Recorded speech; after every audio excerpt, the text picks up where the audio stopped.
জোরে তো বলেন না আল্লাহ। আমার কথা যারা শুনতেছেন আর শুনতেছেন না, আমার মাইকের আওয়াজ যতদূর পর্যন্ত যাচ্ছে, একটা মিনিট আপনারা দিলের কানে কথাটা শুনবেন।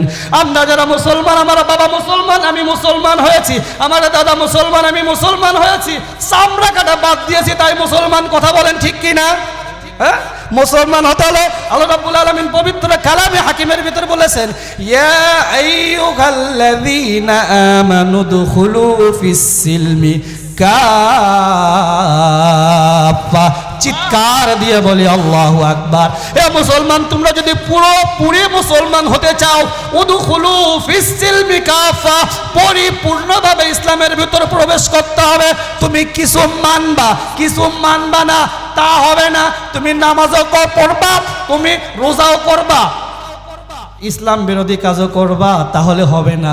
তুমি নামাজও পড়বা, আবার বলবা আমি ইসলামী সংবিধান মানি না, তাহলে তুমি পুরাপুরি মুসলমান হতে পারবা না। কথা বলেন ঠিক কিনা? সম্মানিত হাজিরিন, গভীর মনোযোগ দিয়ে কথাগুলো শুনবেন। করছেন মরহুম মুন্সি আমিরউদ্দিন সাহেবের নাতি, অত্র মাদ্রাসার ছাত্র হাফেজ মোহাম্মদ আমিরুর রাশেদিন। আসসালামু আলাইকুম ওয়া রাহমাতুল্লাহ। إن الحمد لله الأكرم الذي خلق الإنسان وكرم وعلمه من البيان ما لم يعلم، فسبحان الذي لا يحصى امتنانه باللسان ولا بالقلم. نشهد أن لا إله إلا الله وحده لا شريك له، ونشهد أن سيدنا وسندنا ونبينا ومولانا محمدا عبد الله ورسوله. فقد قال الله تبارك وتعالى في كلامه المجيد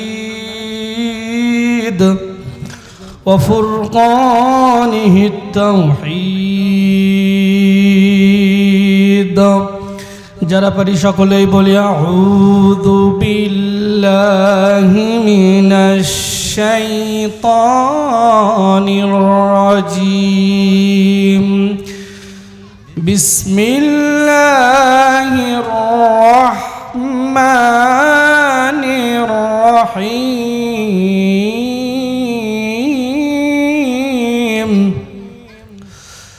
আলিফ লাম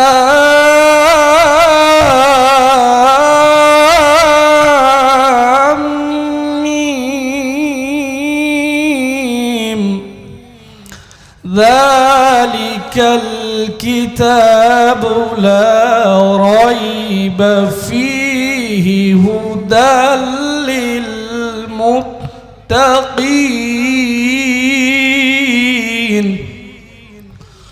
وقال تعالى كتاب أنزلناه إليك لتخرج الناس من الظلمات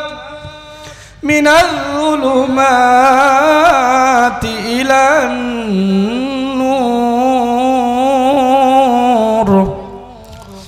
وقال رسول الله صلى الله عليه وسلم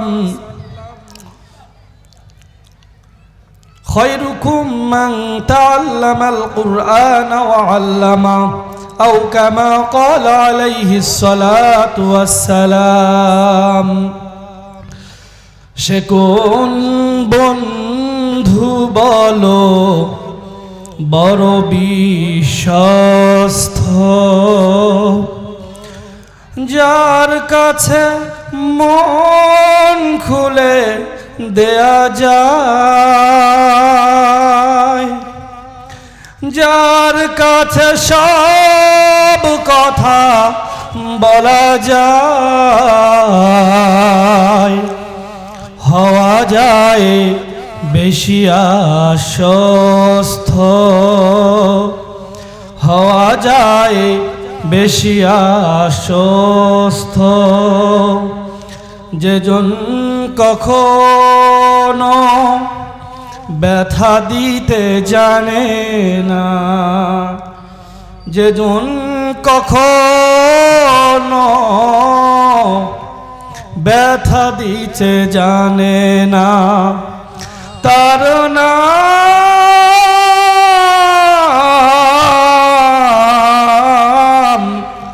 আহমদ বড় বিশ্বস্ত। মুহাম্মদ বড় বিশ্বস্ত। সমস্ত প্রশংসা, সমস্ত তারিফ সে রব্বে কারিমের দরবারে, যে রব্বুল আলামিন পৃথিবীর সর্বশ্রেষ্ঠ মাখলুক, আশরাফুল মাখলুকাত রূপে সৃষ্টি হয়ে এরকম একটা বরকতময় জায়গায় আমাদের সকলকে কবুল করলেন। সে রবের দরবারে সকলে অন্তরের অন্তঃস্থল থেকে হৃদয় উজাড় করে লাখো কোটি শুকরিয়া আদায় করে সকলেই বলি আলহামদুলিল্লাহ। দরুদ পড়ি সেই মহামানবের প্রতি যিনি ছিলেন সকল নবীদের সরদার, আকে নামদার, তাজদারে মদিনা, আহমদ মুস্তফা, মুহাম্মদ মুস্তফা, জনাবে মুহাম্মাদুর রাসূলুল্লাহ। সকলেই বলি সাল্লাল্লাহু আলাইহি ওয়াসাল্লাম। আপনারা সবাই কেমন আছেন? আপনারা যে কয়জন এখানে বসে আছেন, আপনারা কি রোজা আছেন? আপনারা একটু আলহামদুলিল্লাহটা বলতে পারবেন না? এই যে মাইকের আওয়াজ অনেক দূর পর্যন্ত যাচ্ছে, এইটা একটা বরকতি মাহফিল। এই মাহফিলে আল্লাহ সবাইকে কবুল করবে না, আল্লাহ যাদেরকে পছন্দ করবে শুধু তারাই এই মাহফিলে আসতে পারবে। কথা বলেন ঠিক কিনা? তো মাহফিলের শুরুতে আমরা একটু তাকবীর দিতে চাচ্ছি, আপনারা কি দিতে পারবেন? জমিন কার? জোরে বলতে হবে জমিন কার, আসমান কার, আমরা বান্দা কার, গোলামি করতে হবে কার? সেই রবের জন্য, রবের নামে উচ্চ আওয়াজে সব হৃদয়ের সব শক্তি দিয়ে তাকবীর দিতে হবে। পারবেন? নারায়ে তাকবীর, লিল্লাহে তাকবীর। আল কোরআনের আলম, সংসদে জালম, তোমার নেতা আমার নেতা। সম্মানিত হাজিরিন, আজকের এই মাহফিল ৯৬তম মরহুম দাদা হুজুরের প্রতিষ্ঠিত মরহুম মুন্সি আমিরউদ্দিন সাহেব রহিমাহুল্লাহর প্রতিষ্ঠিত মাদ্রাসায় মাহফিল। আমি আমার দাদা হুজুরকে দেখিনি, আমাদের গোষ্ঠীর যাদের একটা নাম আছে, নামের শুরুতে লাগিয়ে দেওয়া আছে, আমার নামের আগে লাগিয়ে দেওয়া আছে আমিরুর রাশেদিন। আমি যখন আমার বুদ্ধি হয়ে গেল, আমি আমার আব্বাকে জিজ্ঞেস করলাম, আমার নাম রাশেদিন, এর আগে আমির লাগালেন কেন? বড় ভাইয়ের নাম সালেহিন, তার আগে আমিরুস লাগাইলেন কেন? আরেফিন, আবার আমিরুল। তোমার দাদা ২-৪ এলাকার ভিতর একজন সুনাম ধন্য কামেল হুজুর ছিলেন। হুজুরের তো অভাব নাই, এই কামেল একজন আল্লাহওয়ালা ফুরফুরা শরীফের একজন খলিফা ছিলেন। ওনার সিলসিলা অনুযায়ী তোমাদের সব ভাইদের নামেতে এই শরিয়াটা লাগাইছি, বলি আলহামদুলিল্লাহ। তো যাই হোক, দাদা হুজুরের প্রতিষ্ঠিত মাদ্রাসায় ৯৬তম তাফসিরুল কোরআন মাহফিল। এই মাদ্রাসা থেকে আমি হিফজুল কোরআন মানে হাফেজ হয়েছি। আপনারা কি খুশি না বেজার? আজকে আমার আলোচ্য আয়াতের বিষয়, আল্লাহ রাব্বুল আলামিন পবিত্র কোরআন নাজিল করেছে কেন? আমি যখন মাদ্রাসায় পড়েছি, আমি আমার কথার দ্বারা কাউকে ছোট করতে চাচ্ছি না, কাউকে কটাক্ষ করতে চাচ্ছি না। এই পবিত্র কোরআন আল্লাহ রাব্বুল আলামিন দিয়েছেন। এই পবিত্র কোরআন কি জীবিত মানুষের জন্য না মৃত মানুষের জন্য? কথা বলবেন। জীবিত মানুষের জন্য না মৃত মানুষের জন্য? অথচ আমি যখন হাফেজ হইনি, ছোট থেকেই দেখা শুরু করি, একটা মানুষ যখন মারা যায়, আমার আশেপাশে পশ্চিম পাড়া বলেন, নিশিন্দারা বলেন, গোদারপাড়া বলেন, অসংখ্য অগণিত খতম পড়েছি। একটা মানুষ যখন মারা যায়, মারা যাওয়ার পর ৬ জন ছাত্র নিয়ে যায়, ১০ জন ছাত্র নিয়ে যায়, ২০ জন ছাত্র নিয়ে যায়, মাদ্রাসার সব ছাত্র নিয়ে যায়। আমি ওইটা বলতেছিলাম, আমি যেই বিষয়টা বলতেছিলাম ওই মানুষ যখন মারা গেল, মানুষের 4-5 দিয়ে আমরা সূরা ফাতিহা থেকে শুরু করে সূরা নাস পর্যন্ত 1 ঘন্টা হোক 2 ঘন্টা হোক পবিত্র কোরআন শুধু পড়লাম। কিন্তু আল্লাহ রাব্বুল আলামিন পবিত্র কোরআনকে যদি প্রশ্ন করা হয়, পবিত্র কোরআন তুমি কেন এসেছো, তোমাকে কেন নাজিল করা হয়েছে, আল্লাহ রাব্বুল আলামিন সূরাতুল ইব্রাহিমের ভিতর বলতেছেন, কিতাবুন আনজালনাহু ইলাইকা লিতুখরিজান নাসা মিনাল যুলুমাতি ইলান নূর। চিৎকার দিয়ে বলা যাবে কি আল্লাহু আকবার। আল্লাহ রাব্বুল আলামিন পবিত্র কালামে হাকিমের ভিতরে বলতেছেন, অন্ধকারাচ্ছন্ন মানুষদেরকে আলোর পথ দেখার জন্য, পথভ্রষ্ট মানুষদেরকে সঠিক রাস্তা দেখার জন্য আমি আল্লাহ পবিত্র কোরআন নাজিল করলাম। এখন আপনারাই বলেন, একজন মানুষ মারা গেল, সারা জীবন নামাজ পড়লো না, রোজা করলো না, চুরি করলো, রাজধানী করলো, খুন করলো, দুর্নীতি করলো, টেন্ডারবাজি করলো, সব রকমের অপকর্ম করলো, ওখানে যদি সুদাইসি কাবা শরীফের ইমামকেও নিয়ে আসা খতম করা হয়, কোনো লাভ হবে? আমার কথার দ্বারা আপনারা কি মন খারাপ করতেছেন? 2 নম্বর সূরা 2 নম্বরে আল্লাহ রাব্বুল আলামিন বলতেছেন, যালিকাল কিতাবু লা রাইবা ফীহি। এমন একটা কিতাবের ভিতর কোনো সন্দেহ নাই, কথা কার? মোল্লার না আল্লাহর? আল্লাহ রাব্বুল আলামিন বলছেন, এমন একটা কিতাব, এর ভিতর কোনো সন্দেহ নাই, পৃথিবীতে যত রকমের পুস্তক পাঠক আছে, যত রকমের বই আছে, লেখার শুরুতে একটা কথা বলা হয়, আমার এই লেখনের ভিতর, শব্দ চয়নের ভিতর যদি কোনো ভুল হয়, আমাদের কোনো কিছু কমতি থাকে আমাদেরকে জানাবেন, আমরা সামনে তো সংশোধন করার চেষ্টা করব। কিন্তু আল্লাহ রাব্বুল আলামিন 2 নম্বর সূরা 2 নম্বর আয়াতে ডাইরেক্ট বলে দিলেন, দা হলি কোরআন কমপ্লিট কোড অফ লাইফ, একটা মাত্র কিতাব বান্দা তোমার জীবনকে সুন্দরভাবে সাজানোর জন্য যথেষ্ট। এই পবিত্র কোরআন এমনি এমনি নাজিল হয় নাই, এই পবিত্র কোরআন আল্লাহর নবীর উপর নাজিল হয়েছে, এমনি এমনি হয় নাই। যখন আল্লাহর নবী দীর্ঘ সময় গাড়ে ঘেরা ওই উঁচু পাহাড়ের চূড়ায় একটা গর্তের ভিতর বসে থেকে ধ্যানে মগ্ন থাকতো, আর আল্লাহর কাছে এরকম চাইতো, আল্লাহর কাছে ধ্যানমগ্ন থাকতো, আল্লাহ রাব্বুল আলামিন দীর্ঘদিন পর, দীর্ঘ সময় পর আল্লাহর নবীর উপর বেশ কয়েকটা আয়াত নাজিল করে দিলেন। ইকরা বিসমি রাব্বিকাল্লাযী খলাক, খলাকাল ইনসানা মিন আলাক, ইকরা ওয়া রাব্বুকাল আকরাম। আজকে আমরা মানুষ, আমাদের এত ক্ষমতা, আর আমরা যখন টাইট, আল্লাহর সাথে করো ফাইট, কথা বলেন ঠিক কি না? আমরা যখন ঢিল, আল্লাহর সাথে লাগাও মিল, আছে না নাই? সারা জীবন তুমি ঘুষ খাবা, দুর্নীতি করবা, যা কিছু সব করবা, যখন চাকরির যখন পেনশন পেয়ে যাবা, একবার ওই মক্কার দিকে যায় একবার হজ করে আসে, আমি এখন হাজ সাহেব, আছে না নাই? আল্লাহ রাব্বুল আলামিন পবিত্র কোরআনের প্রথম কয়েকটা আয়াত নাজিল করলেন। আল্লাহ রাব্বুল আলামিন আল্লাহর নবীকে প্রথম শিক্ষা দিচ্ছেন, পড়ো তোমার প্রভুর নামে, ইকরা বিসমি রাব্বিকাল্লাযী খলাক, যিনি তোমাকে সৃষ্টি করেছেন। পড়তে হবে কার নামে? জোরে একটু বলেন না আল্লাহ। আমার কথা যারা শুনতেছেন আর শুনতেছেন না, আমার মাইকের আওয়াজ যত দূর পর্যন্ত যাচ্ছে, 1 মিনিট আপনারা দিলের কানে কথাটা শুনবেন। আমরা যারা মুসলমান, আমার বাবা মুসলমান, আমি মুসলমান হয়েছি, আমার দাদা মুসলমান, আমি মুসলমান হয়েছি, চামড়া কাটা বাদ দিয়েছি, তাই মুসলমান, কথা বলেন ঠিক কি না?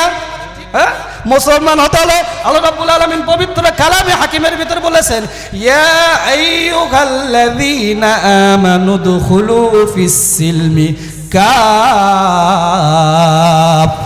চিৎকার দিয়ে বলি আল্লাহু আকবার। এ মুসলমান, তোমরা যদি পুরোপুরি মুসলমান হতে চাও, উদখুলু ফিস সিলমি কাফা, পরিপূর্ণভাবে ইসলামের ভিতর প্রবেশ করতে হবে।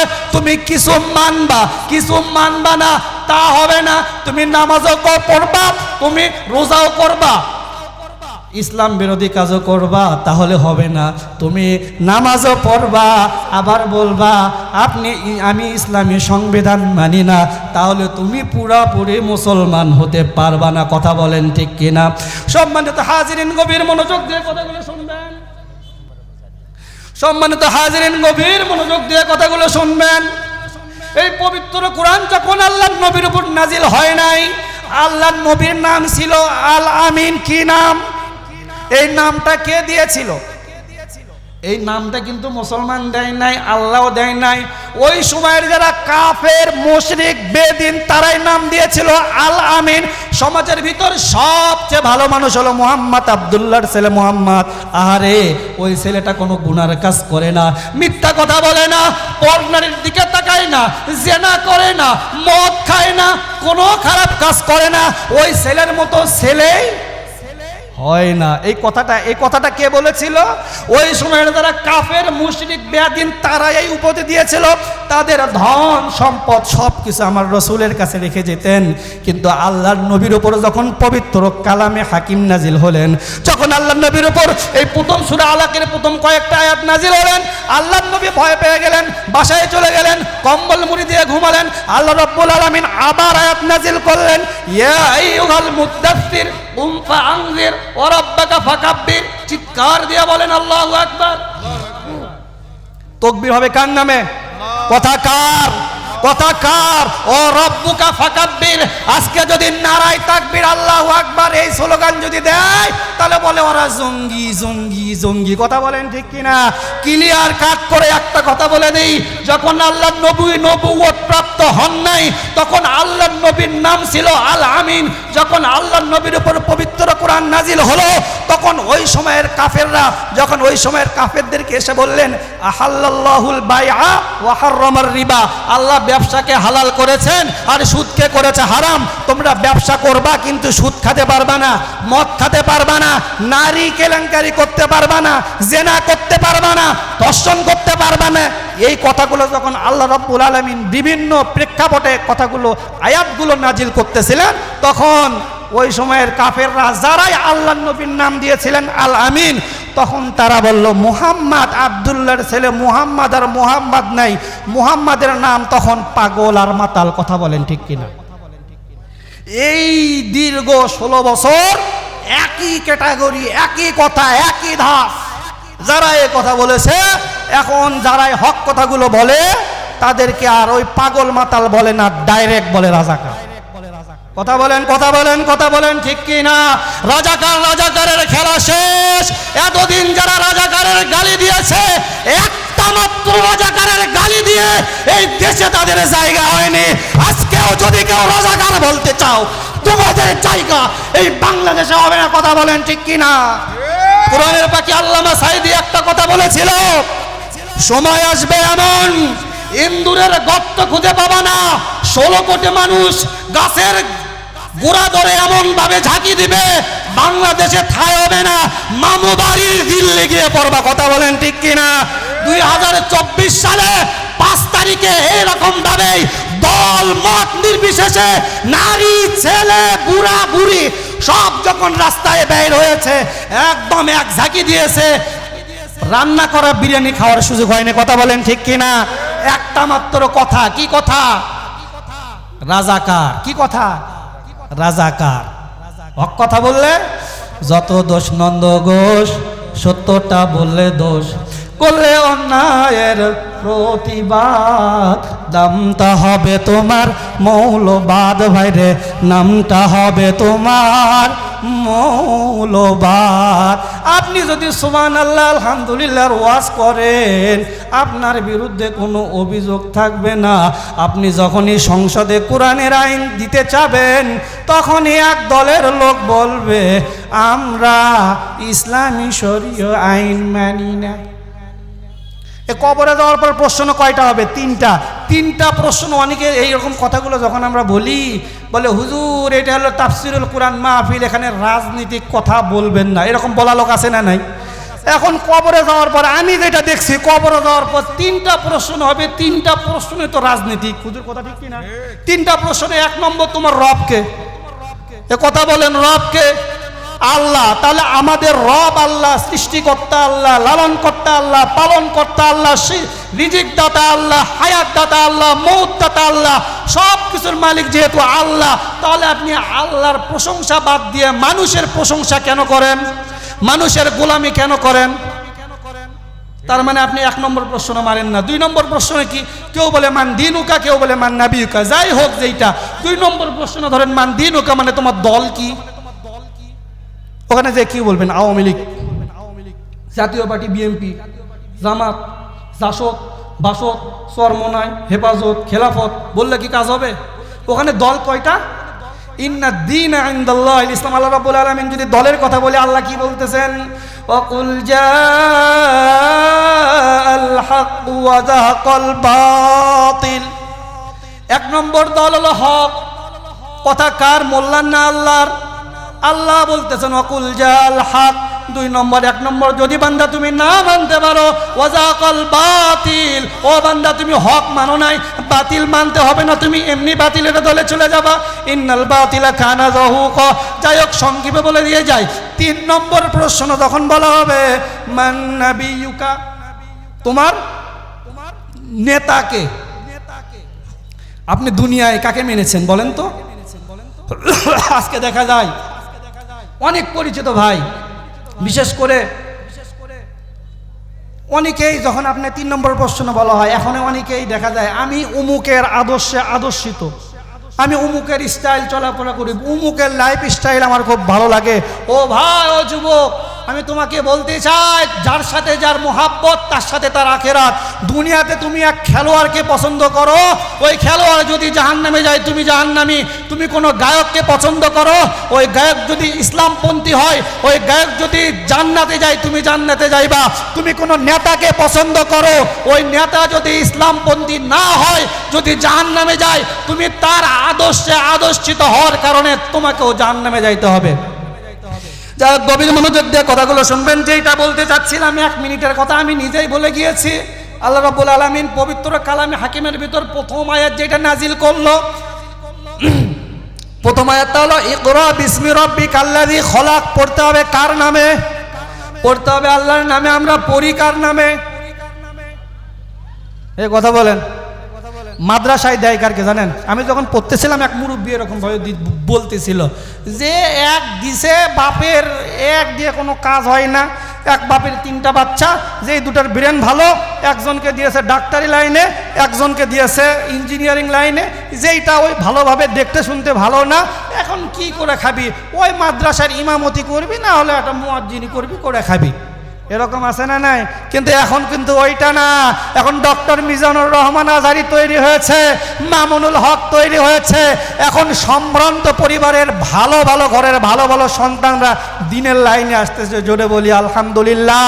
দিলের কালে একটা কথা বলি, একটা কথা শুনেন।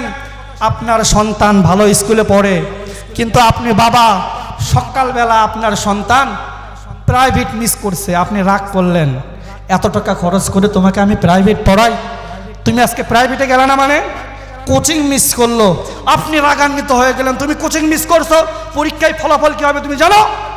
খুব রাগান্বিত হয়ে গেলেন। আপনি প্রাইভেট মিস করলো, রেগে গেলেন, কোচিং মিস করলো, রেগে গেলেন। আপনি তো চামড়া কেটে বাধ্য মুসলমান। আপনার সন্তান প্রত্যেকদিন সকালে সূর্য ওঠে, কিন্তু আপনার সন্তান পবিত্র কোরআন পড়তে পারে না। আপনার মগজে কি একটাবার কষ্ট লাগে না? আমি তো মুসলমান, বাপ মুসলমান, দাদা মুসলমান, পরিচয় দিতে হবে মুসলমান, কিন্তু আমি তো নিজেই কোরআন শরীফ পড়তে পারি না, আমি জান্নাতে কেমনে যাব? খুব দিলের কানে কথাটা শুনবেন। আল্লাহর নবীর উপর প্রথম আয়াতটা নাজিল হয়েছে, পড়ো তোমার প্রভুর নামে। ও ভাই, আল্লাহর রহমতে টেকনাফ থেকে তেতুলিয়া, আল্লাহর রহমতে প্রত্যেকটা দিন কোনো না কোনো জেলায় সফর হচ্ছে। এই পর্যন্ত আমি যতগুলো বৃদ্ধাশ্রম দেখার সুযোগ হয়েছে, অনেক বৃদ্ধাশ্রমে গিয়েছি, কিন্তু কোনো বৃদ্ধাশ্রমে যে সমস্ত বাবা মা আছে সন্তান মাদ্রাসার ছাত্র পায়নি। আলহামদুলিল্লাহ বলেন। আমি দেখেছি সন্তান, একটা মাত্র সন্তান, একটা মাত্র সন্তান, ছেলেটা হলো জেলা প্রশাসক। ছেলে কি? একটা জেলার প্রধান, ডিসি যাক বলে, একটা মাত্র সন্তান, মা পড়ে আছে বৃদ্ধাশ্রমে। অনেক দেখা ভাই। আপনি আপনার সন্তানকে দিন শিক্ষা দেবেন, আপনার শেষটা ভালো হবে। আপনি আপনার সন্তানকে দিন শিক্ষা দেবেন না, আপনার ভবিষ্যৎ পরিকল্পনা ভালো হবে না। আপনার সন্তান আপনাকে দেখবে না। আপনি যখন বৃদ্ধ বয়সে হয়ে যাবেন, আপনার জায়গা ওই বৃদ্ধাশ্রমে হবে।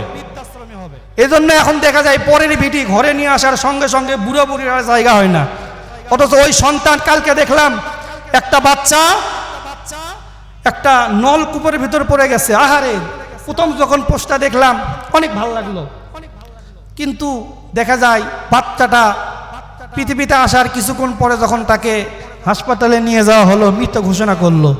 একটা বাচ্চা জন্মের পর থেকে বড় করা পর্যন্ত কত কষ্ট হয়, কিন্তু আপনি সন্তান পরের মেয়েকে ঘরে তোলার পরে আপনার আর নিজের বাবা মাকে ভালো লাগে না, নিজের বাপ মাকে অনেকে আছে ডাকেই না, আর শ্বশুর আব্বাকে আব্বা ছাড়া কথা বলে না, আছে না নাই? আপনার জায়গা কখনো ভালো জায়গায় হবে না। যাই হোক, যে বিষয়টা বলতেছিলাম, মূল আলোচনার বিষয়, আল্লাহ রাব্বুল আলামিন পবিত্র কোরআন কেন দিলেন?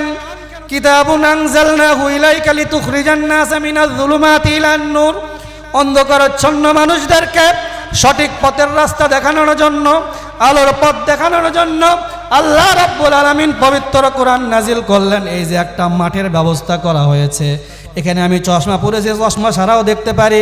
এখানে অনেক ভাই রয়েছেন, অনেক মুরব্বী রয়েছেন। এখানে যদি হঠাৎ করে লাইটটা বন্ধ করে দেওয়া হয়, আপনারা কি চোখে দেখবেন? চোখে দেখা যাবে না কেন? আপনার চোখের পাওয়ার তো ঠিক আছে। তার মানে কি, অন্ধকার যখন হয়ে যাবে, একটা আলো ছাড়া যেরকম অন্ধকারের ভিতর পথ চলা যায় না, এই পবিত্র কোরআন ছাড়া আপনি যখন আপনার ব্যবসা করবেন, আপনার ব্যবসা ভালো হবে না। আপনার পরিবার পবিত্র কোরআন অনুযায়ী যদি না করেন, আপনার পরিবারের ভিতর বরকত হবে না। আপনি সমাজনীতি করবেন কোরআন ছাড়া, সমাজনীতির ভিতর বরকত হবে না। রাজনীতি যদি করেন, ওইটার ভিতরে বরকত হবে। আল কোরআনের পথ, এই পথই আসল পথ, অন্য পথে অন্য মতে নাই যে রহমত। আল কোরআনের পথ, এই পথই আসল পথ, অন্য পথে অন্য মতে নাই যে রহমত। কথা বলেন ঠিক কি না? হঠাৎ করে আজকে বিষয়টা হয়ে গেছে এলোমেলো। আমি নামাজ শেষ করে, আজান দিচ্ছে না, ঠিক আছে।